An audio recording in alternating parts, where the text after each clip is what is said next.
내려놔야지. 자, 중수소리 공개방을 시작하겠습니다. 주식방송 하시는 분들이 깡통 차셨나? 무슨 말이에요? 그건 또 누가 깡통 찼대요?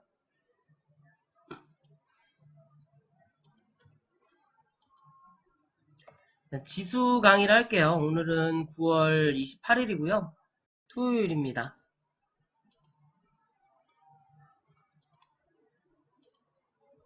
방송이 별로 없어요? 날씨가 좋아서 다 밖으로 나갔나 보죠. 저번 주는 한 주 자체가 조정의 장이었어요. 조정의 장. 시장 자체가 주말 지나고 나서 트럼프 그 탄핵이 이야기가 되면서 또 미중 무역 협상이 이루어진다고 했는데 예전 북미 회담처럼 참 재밌어요. 이 재밌는 게 뭐냐면 이 시장 경제가 참 재밌는 게 뭐냐면 예전 북미 회담 2차 그 하노이였나요? 베트남인가? 거기서 아무튼 2차 김정은하고 트럼프가 만나기로 한 전날 트럼프 스캔들이 터졌죠. 그죠? 그 변호사 굳게 믿었던 지인 같은 변호사가 민주당 쪽으로 가서 주둥이를 털겠다. 트럼프는 뭐 개새끼다. 이쪽 저쪽 돈 받아 처먹고 뭐 어쩌고 저쩌고 러시아에 어쩌고 저쩌고 했어요. 그죠? 그리고 다음날 트럼프 입장에서는 이 지역을 떠나와서 무슨 일이 지들끼리 작당모의를 할지 모르니까 결국에는 북미 회담을 뭐 1시간도 안 돼서 그냥 마무리를 지어버렸죠. 니네 비핵화 다 해라. 그러면 니네 얘기 들어줄게. 그때 또 그 옆에 볼튼이 있었고 그러면서 나가리가 났어요. 나가리가 나면서 실제적으로 말이 나왔던 게 북한에서 이 회담을 깼다. 비핵화를 안 한단다. 연변만 열어주고 나머지는 안 열어준단다. 그래서 미국과 투정투정 하다가 결국에는 북한이 돌아갔다. 라고 처음에 뉴스가 나왔어요. 기억하시는 분들은 기억하실 건데 라고 뉴스가 나왔는데 시간이 지나면서 얘기가 다시 나왔죠. 뭐 그게 전자가 진짜고 후자가 가짜일지는 모르겠지만 시간이 지나면서 모든 뭐 사건이나 그런 건 시간이 지나면서 뭔가의 핑곗거리를 만들잖아요. 대책안을 만들고 뭐 그래서 사실은 뭐 미국의 지금 이 내부적으로 트럼프 대통령이 안 좋으니까 트럼프 대통령이 일방적으로 먼저 이거를 깼다라는 식으로 북한의 말이 나중에는 조금 더 옹호화되는 방향으로 흐르면서 그렇게 마무리가 됐어요. 마무리가 되면서 대북주는 다 뒤졌고 그런 식으로 뭐 한 차례 해프닝 같은 게 있었는데 이번에도 마찬가지로 어디 갔어? 이번에도 마찬가지로 미중 무역전쟁이 무역전쟁이라기보다 미중 무역 협상이 이루어지는 날 터졌죠. 트럼프를 탄핵하겠다. 저기 이름이 갑자기 생각이 안 나는데 어느 나라의 주석과 통화를 하면서 뭐 차후에 올라올 수 있는 그 뭐 민주당 쪽 그 대선 주자에 대한 그 나이가 차니까 용어가 잘 생각이 안 나요. 그 사람에 대해서 좀 강압적인 수사를 해달라라는 식으로 전화통화한 내용을 우리가 가지고 있다. 트럼프를 탄핵할 것이다. 라고 이 언론이 보도가 됐어요. 그러면서 그래도 미중 협상은 진행이 될 줄 알았고 중국 협상단이 저기 그 미국의 대두 농장인가를 찾아가기로 했는데 돌연히 중국으로 그냥 다시 돌아갔죠. 그러면서 뉴스가 나왔죠. 중국이 일방적으로 돌아갔다. 어쩐다, 어쩐다. 시간이 지나고 또 보니까 사실은 보려고 했는데 미국이 시간이 안 되고 다음에 보고 뭐 이런 탄핵 문제 이런 것 때문에 다음에 뭐 어쩌고 저쩌고 하자고 해서 사실 돌아간 거다. 라는 결론으로 났어요. 그죠? 결론으로 나면서 결과론적으로는 10월 10일 날 협상을 다시 하겠다. 라면서 이렇게 음봉으로 쭉쭉쭉쭉 빠지다가 밑꼬리를 살짝씩 들어오면서 저가 매수세가 좀 들어오는 상황으로 마무리가 됐어요. 한 주가. 그죠? 근데 참 재밌는 거는 이 주식이라는 게 사실상 뭐 차트든 뭐든 다 후행성이라고 얘기를 하지만 어떻게 보면 이게 선행이 될 수도 있다라고 느낄 수 있는 게 사실 지금 우리나라의 지수의 위치가 조정을 받아야 되는 위치예요. 코스닥도 마찬가지고 코스피도 마찬가지고 코스피는 기존에도 말씀드렸지만 요 정도 거리에서 왔을 때부터 항상 눈을 얘기했지만 못해도 2080에서 2100포인트까지는 지금 이 방향대로 추세대로 올라갈 것이다. 빠꾸 없이 갈 것이다. 라고 말씀을 드렸던 부분이었고 코스닥 같은 경우도 못해도 650에서 660포인트까지는 갈 수 있는 상황이다 라고 말씀을 드렸던 부분이거든요. 그죠? 그때가 요 정도 미친각이었을 거예요. 맨 처음 그런 얘기를 드렸던 게. 요 때는 요 자리는 지금의 요 자리는 요 자리랑 똑같다. 그리고 요 자리에서 요런 모습이 나올지 아니면 그냥 갈지에 대해서 말씀을 드렸던 부분이었거든요. 결론적인 거는 650포인트까지는 갔다 왔네요. 650포인트, 652포인트, 651포인트까지 갔다가 하락을 했어요. 일단 상승을 하겠다라는 그 폭에 대해서는 잘 예측을 한 내용인데 이제 하락을 할 때 그래도 이 정도 상승으로 올라왔으면 사실상 하락의 폭이 그렇게 많이 크지는 않을 거라고 생각도 한번 해봤거든요.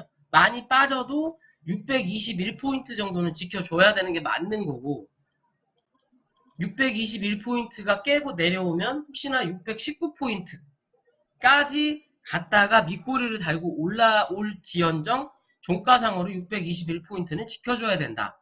왜? 이 자리가 깨지면 다시 이 밑에까지 내려올 가능성이 높다. 600포인트까지 혹은 600포인트를 깨고 내려갈 가능성이 높다라고 얘기를 했는데 때마침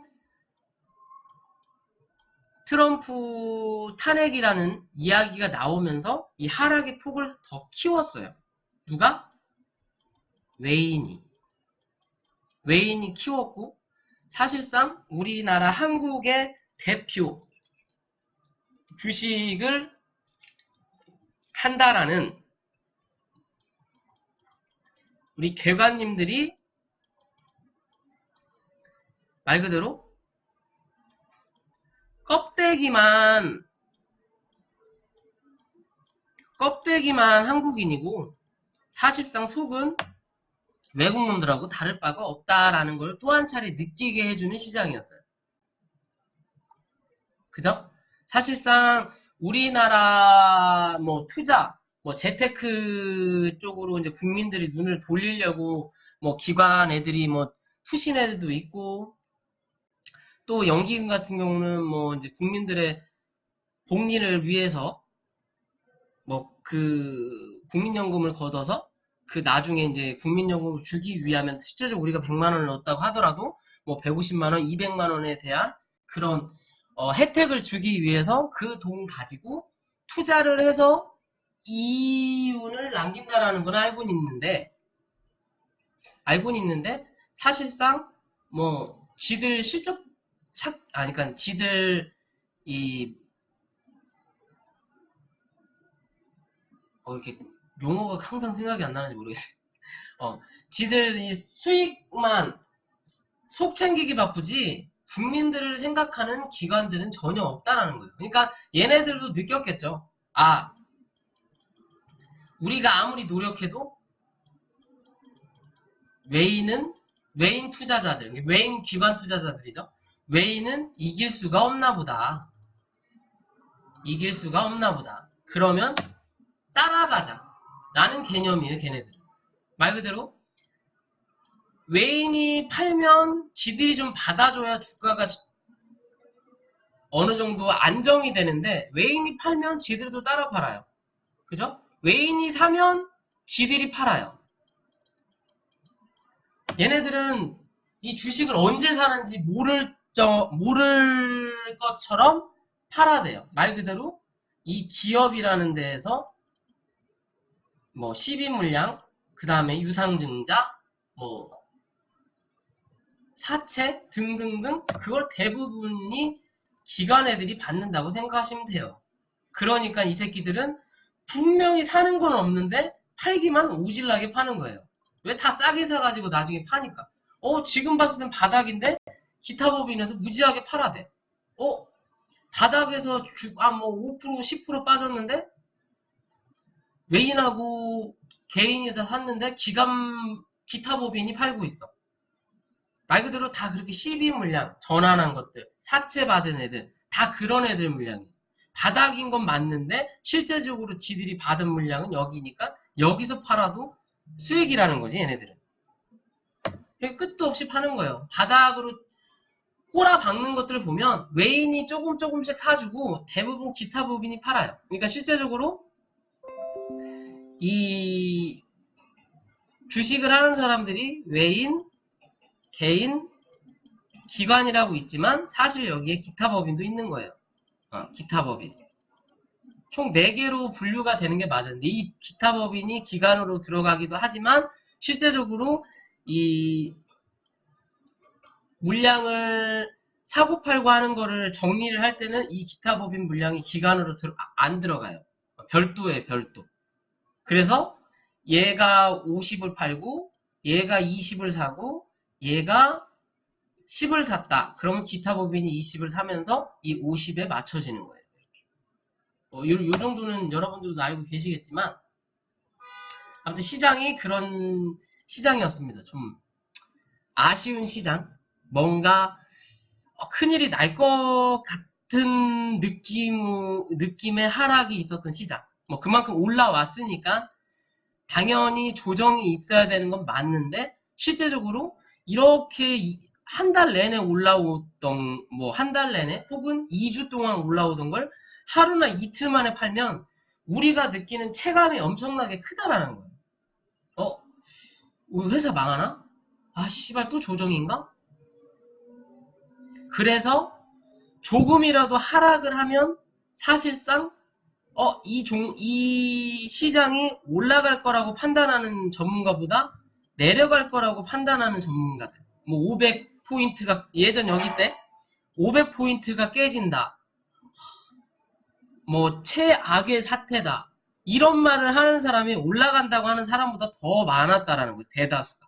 100명이면 한 20명은 올라간다. 80명은 깨진다. 600포인트 깨질 거고 500포인트도 깨질 수도 있다. 최악이다. 다시 옛날 자리 400포인트로 내려갈 수도 있다. 라고 하는 사람들이 대부분이었어요. 전문가라고 하시는 분들이. 왜냐고? 왜냐라고 하면 사실상 그거죠. 주가가 빠지고 있는데 여기서 올라가면 당연히 이 사람 주식 잘하는구나 라고 하지만 사실상 주식이라는 거는 누군가 먼저 산 사람들이 있어야 이걸 팔 수가 있다란 말이에요. 근데 실제적으로 올라가려면 누군가가 사줘야 된다라는 거예요. 사줘야 된다라는 거예요. 말 그대로 매수자 입장에서는 사도 그만 안 사도 그만이라는 두 가지의 입장을 가지고 있어요. 하지만 미리 매수를 한 매도자의 입장에서는 무조건 팔아야 된다라는 입장이 있는 거죠.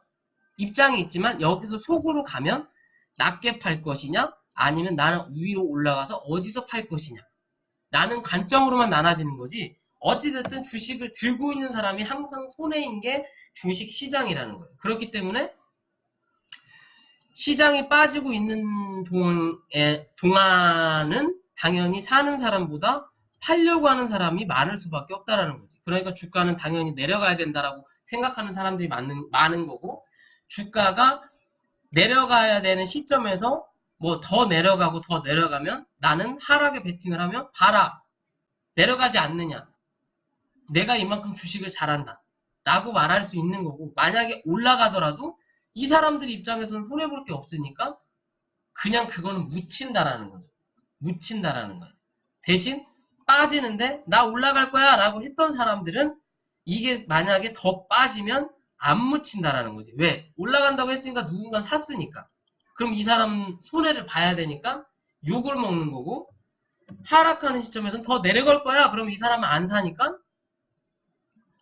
내려가면은 당연히 내가 주식을 잘 가르친 거고, 이게 만약에 올라가더라도 안 샀으면 넌 손해는 아니지 않냐. 그렇지 않냐. 관망을 해야 되지. 당연히 여기도 바로 올라간다는 보장이 없으니까 라고 말을 덧붙일 수가 있는 상황이기 때문에 그런 사람들이 더 많은 거예요, 사실상.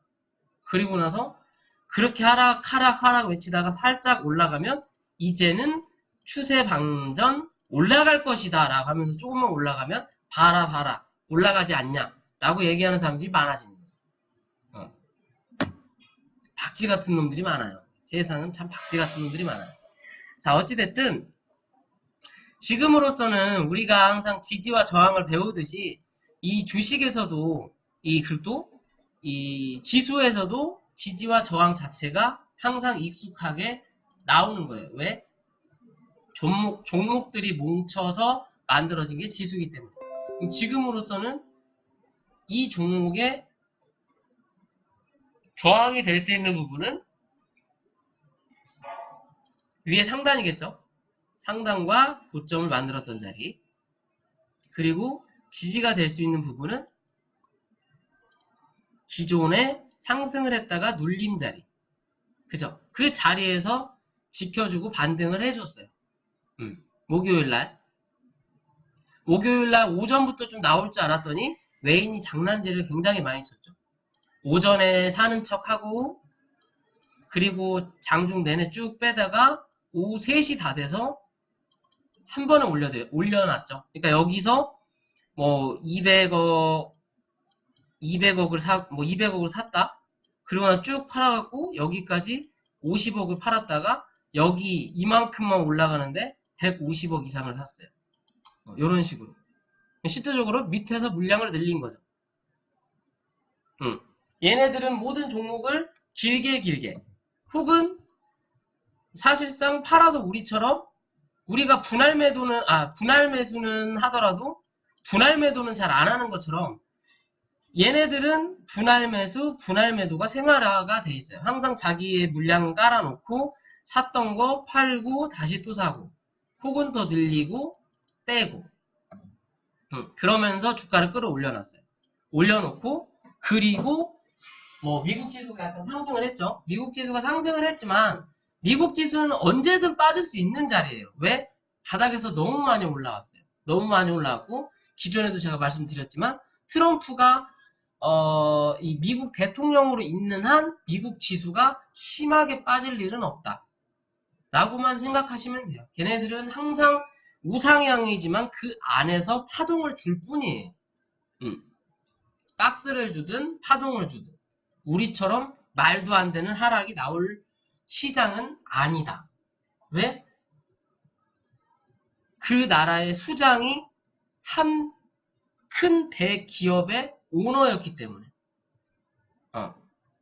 분명히 그 나라의 대통령이지만 그 대통령의 마인드는 한 기업의 오너예요. 오너예요. 그렇기 때문에 트럼프가 이게 항상 끊임없이 사건 사고가 터지는 거에 중심에 트럼프가 있는 이유 중에 하나가 그런 마인드가 있기 때문이에요. 그래서 자국만 생각하는 거고 남의 나라는 생각도 안 하는 거고, 어찌 보면 미중 이게 미국 대통령이면 미합 중국이라고 하죠. 미합 중국. 모든 이 연합할 수 있는 나라의 대통령. 아주 큰 대통령. 그러니까 옛날로 따지면 뭐 중국의 황제격이죠. 황제격. 우리나라에는 왕이 있고 황제격인 사람인데 지들 자국만 생각한다라는 거예요. 그래서 지금처럼 무역 협상도 이렇게 터지는 거고 뭐 이란과도 항상 뭐 말로 전쟁을 하고 있는 거고. 왜? 자기 나라가 항상 우세해야 되니까. 자기 나라가 우세해야 주가가 반영이 되는 거고, 그러면 자기에 대한 위치가 상승하기 때문에.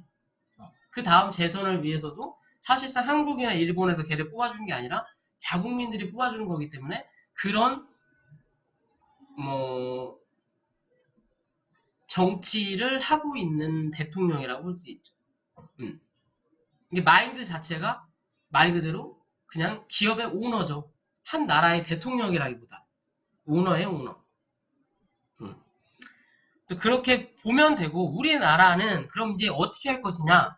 지금은 이제 고점이 나오고 저점이 나왔어요. 그럼 여기서 우리가 볼 수 있는 거는 좀 더 혹여나 주말 동안 악재가 좀 더 터져서 주가가 밀린다면, 많이 밀린다면 615포인트까지도 밀릴 수가 있고, 그게 아니면 618포인트인데 웬만하면 621포인트를 깨지 않는 그림이 나와야 되는 게 맞아요. 지금 자리에서는 실제 보면 이 밑에를 지워버리더라도 이렇게 지우면 지금 이게 박스권이라고 볼 수 있는 자리예요. 뭐 지금 당장 박스권으로 들어선 거는 아니지만 이제 이 주가가 여기 바닥에서 상승을 해서 이 고점을 넘어서지 못하고 다시 내려온다면 이렇게 작은 박스권의 횡보 자리가 나올 수가 있어요. 시장 자체가. 왜? 우리가 올라왔던 급등 추세는 이미 마무리가 됐기 때문에 이제. 그죠? 급등 추세는 마무리가 됐어요. 다시 지금처럼 강하게 올라가는 급등 추세가 만들어지려면 이 윗자리를 올라서야 되는 그림이 나와야 되고, 이 윗자리에서 조금씩 상승을 해주면서 우상향을 해줘야 되는 그림이에요. 그게 아닌 이상은 박스에 갇혀서 당분간은 횡보할 가능성이 높다라고 보셔도 돼요. 어떤 그림처럼?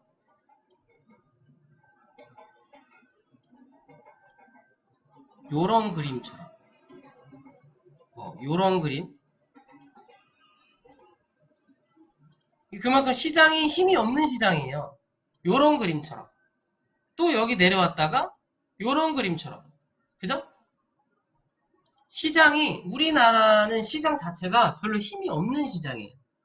그만큼 뭐 경제대국이다, 무한한 발전을 이뤄낸 한국이다라는 말은 하지만 말 그대로 백날 백날 뭐 일만 하고 잠 안 자고 해도 우리나라는 중산층인 거예요, 그냥. 중산층이라고 해야 되나? 중산층보다 더 높은 게 있죠? 아무튼 중간이에요, 우리는 중간. 중간이에요, 중간. 그렇다고 해서 우리나라에서 적극적인 경제성장을 하기 위한 정책이 나오지가 않다라는 거. 그런 정책이 나와야만이 주가가 천장부지로 하늘 무섭게 올라갈 수 있다라는 거지. 그게 아닌 이상은 웬만하면 박스권 장세가 이루어질 가능성이 높아요. 그렇게 박스권 장세가 이루어지고 어느 정도 자리를 잡고 물량이 정리될 게 정리되면 다시 한번 나중에 또 요런 파동이 나타날 수 있는 그림입니다. 요런 파동이.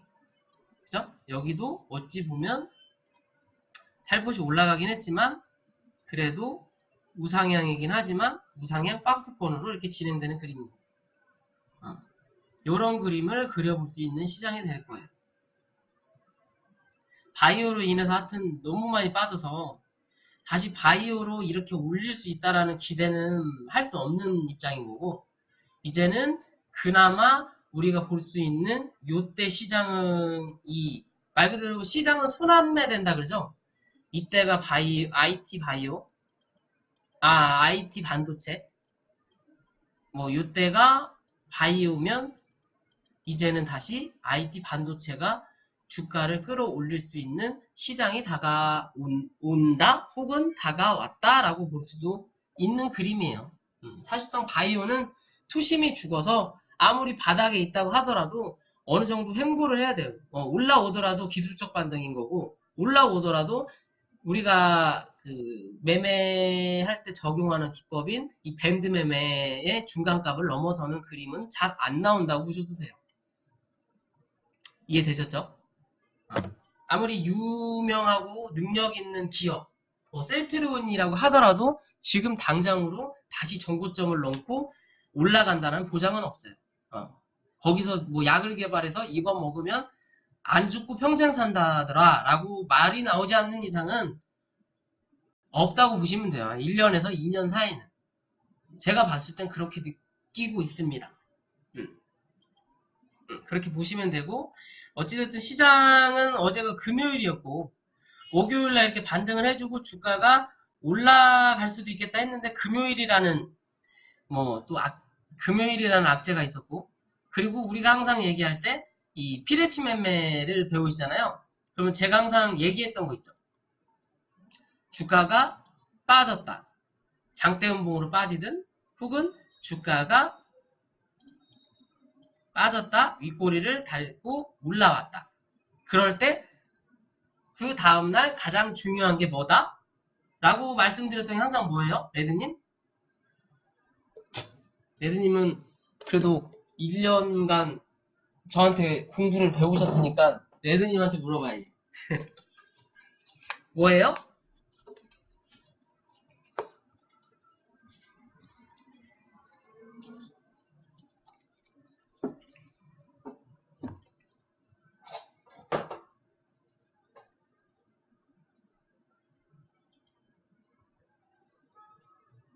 그러니까 요렇게 말 그대로 장대 음봉이 떨어지거나 그리고 이 밑꼬리단 영망치형 캔들, 음봉이든 음봉으로 영망치형 캔들이 나타났을 때 그 다음날 가장 중요시하게 봐야 되는 게 뭐라고 말씀드렸었어요. 지금까지.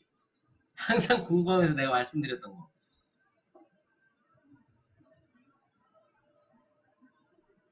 그쵸? 그래도 배운 까닭이 있네요. 시가가 가장 중요해요. 시가가. 그렇다면 지금 이 모습을 보면 이날의 캔들을 보면 목요일날 캔들을 보면 이 다음날 시가가 어디서 시작했어요? 이 밑에서 시작했어요. 그러면 실제적으로 우리가 배우는 이 지지와 저항에 의해서 이 지지와 저항을 뚫고 올라갈 것이냐 빠질 것이냐 에서 가장 중요한 거는 말 그대로 시가와 거래량이에요. 그러면 지금 당장 이렇게 음봉이 떨어졌어요. 말 그대로 이 모습의 캔들을 보면 음봉이 이렇게 떨어졌다가 결국에는 이 장이 끝나면서 양봉이 이렇게 올라온 거예요. 양봉이 이렇게 올라온 거예요. 요렇게. 요 모습이 결국엔 요거죠, 요거.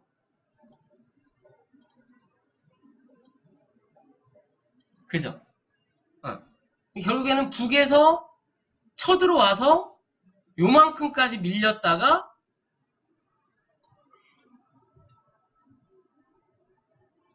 미국의 도움을 받고 여기까지 다시 땅을 회복해 놓은 거예요. 원래 여기까지가 다 내 땅인데 회복해 놓은 거야. 회복해 놨는데 그 다음날 시작을 이 밑에서 시작을 해. 여기서나 혹은 여기서 시작을 해. 그러면 여기를 뚫고 올라서려면 거래량이 필요하다라는 거예요. 왜? 여기서 마무리가 됐다라는 의미는 말 그대로 여기가 강하다라는 거니까. 여기까지는 이수분 같은 애들만 쭉 있다가 여기에서 강호동이가 딱 서 있으니까 여기서